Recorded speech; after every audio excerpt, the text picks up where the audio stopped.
Sheik Adnan Al-Kaissie, better known to WWE fans as General Adnan, who managed Sergeant Slaughter during his time as an Iraqi sympathizer during the Gulf War in 1991, and years earlier was one half of the WWF, Tag Team Champions with Chief Jay Strongbow. He died this week at the age of 84. He had been in poor health for some time. He had a very interesting story. He's not a name that you really hear too much about.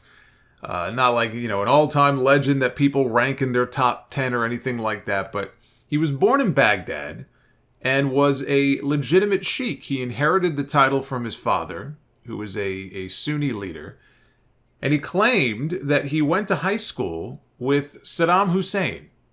Saddam was a senior, he was a junior, and he got to know him by playing chess with him. He had already moved to the U.S., and started wrestling as Native American under the name Billy White Wolf. And he had some great success when he came back to Iraq in the 60s. He was coming back to visit some family. And it was on that trip that he bumped into his old pal Saddam, who had already risen to power. And actually, he didn't really bump into him so much as when Saddam got wind of his return, he sent a tank to his house, and when he answered the door, there was a man there who told him that his good friend Saddam wanted to see him. And when Saddam wants to see you, you go see Saddam. So he went to the royal palace, and Saddam asked him if he would start wrestling in Iraq. He'd be willing to pay for any, big name he wanted to bring in. And it was really more of a command than a request. So he recruited Al-Kaissie to wrestle on these huge shows that they would organize. And at one of those shows, the crowd got so big, one seating area collapsed and killed a bunch of people. So many people they had there. But he would come in, he would be the babyface against the foreign heels. And one such heel that he wrestled in Iraq, and this is real because I've seen a photo of it, was Andre the Giant. It was January 6, 1971. Which also happened to be the 50th anniversary of the birth of the Iraqi army. And the plan was to do a 2 out of 3 falls match where Adnan would win the first fall, Andre would win the second, and then Adnan would win the third, and he would win the match. When Adnan greeted Saddam, who was sitting in the front row, Saddam showed off a golden handgun. A real-life man with the golden gun, one of my favorite Bond movies. And he told Adnan that if Andre tried to hurt him, he would put a bullet in his head. Plus, he had all these armed Iraqi soldiers in the crowd rooting for him. It would have been a bloodbath. If Andre would have even fought back, let alone won the match, forget about it. He wouldn't have gotten out of there alive.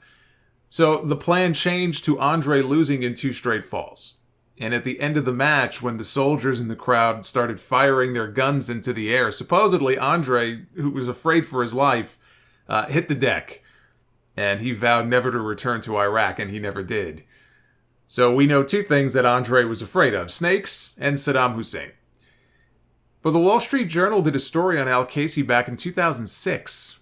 It was a year before I even started doing this podcast, where he admitted that he now knows, looking back, he now knows that Saddam was only using him to benefit himself and to benefit his Ba'ath Party. It was a diversion from all the horrible shit they were doing at the time. And they interviewed a professor who fled from Iraq in the early 80s who said wrestling became the pastime of almost every Iraqi at that time. Al-Kaissie became a national hero. And the Ba'ath Party built him this mansion. They gave him luxury cars. They were treating this guy like a king. Fans would come to his door offering goats for sacrifice. But he started to fear for his life because his popularity was starting to potentially rival that of Saddam Hussein. And he was warned, your life might be in danger. It really sounds a lot to me like the Iron Sheik story when he fled Iran. That's why he left. He was afraid of being killed. He thought friends of his had been killed by the government. He thought he would be next. So other Iraqis interviewed for the story in the Journal said that Al-Kaissie, he escaped when it became known that the wrestling matches were fixed. And he was splitting the profits with his opponents. Saddam thought the matches were real. Saddam was a mark. So in 1978, he stuffed a suitcase with $50,000 in cash, and he fled to the U.S. And he had his longest run in the AWA, working for Vern Gagne, mostly as a manager. And he managed people like Bruiser Brody and King Kong Bundy and Ken Patera. You know, he was one of the promotion's top heels. He was always teasing that his man would win the AWA world title. You know, they would take the title away from Nick Bockwinkel. He would take it back with him to Iraq, and he would defend it there. He also managed the Iron Sheik. And the two of them would work together again as part of the Triangle of Terror in WWE with Sergeant Slaughter. This is when Vince McMahon came up with the bright idea of turning him from American hero, G.I. Joe, to Iraqi sympathizer during the Persian Gulf War. He managed Slaughter to the WWE Championship against the Ultimate Warrior at the Royal Rumble in 1991, and then against Hulk Hogan at WrestleMania 7. And they thought this match was going to be this big attraction. They were going to draw 100,000 people to the Memorial Coliseum out there in LA. They had 14,000 tickets sold when they moved the show finally to the smaller sports arena, supposedly because of safety concerns and someone called in a bomb threat. And that's why they moved the show, which was bullshit, because they moved the show because it shit the bed in ticket sales. They were trying to get 100,000 people, and they couldn't even muster 20, which is about what they had, I think, in the sports arena when the show finally took place. But the war was already over by that point. And yet Vince McMahon, he kept this feud going all the way through SummerSlam. It was Hogan and Warrior against all three of them. That feud should have died at WrestleMania. The SummerSlam main event should have been Hogan and Warrior against Undertaker and Jake the Snake.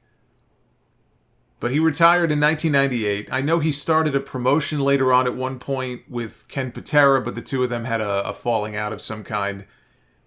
You can't say the man, he doesn't have an interesting story. You would never know it if you only knew him from his run as General Adnan. You can actually find some of those matches from Iraq on YouTube. They're in black and white. I don't think the Andre one is up there, but they got a few of them up on YouTube if you search for them.